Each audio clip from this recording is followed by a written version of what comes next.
ఈరోజు తారీఖు జూలై 13వ తారీఖు 2025 సంవత్సరం ఆదివారం సాయంత్రం గాంధీ బొమ్మ సెంటర్. కీర్తన 9వ అధ్యాయం 2వ వచనం. మహోన్నతుడా, నేను నిన్ను గూర్చి సంతోషించి హర్షించుచున్నాను. కీర్తన సామ్ 9:2. అదేవిధంగా ఇంకొక మాట చెప్పి ముగిస్తాను.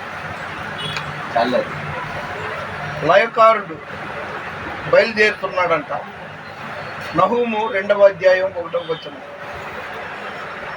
నడుము బిగించుకొని బహు బలముగా ఎదిరించు. అదేవిధంగా ఫిలిప్పి 2వ అధ్యాయం 19వ వచనం. నన్ను బలపరచు వాని యందు నేను సమస్తము చేయగలను. అందుకనే మానవ ప్రయత్నంగా ఇప్పుడు ఎంత నాకు 80 ఏళ్ల వయసులో కూడా నేను ఇన్ని వీడియోలు చేశానంటే ఆయన కృప. ఎలాంటి దురలవాటు లేదు, ఆరోగ్యంగా ఉన్నాను, ఏ బాధరబంది, ఏ అప్పులు, ఎలాంటి సమస్యలు లేవు.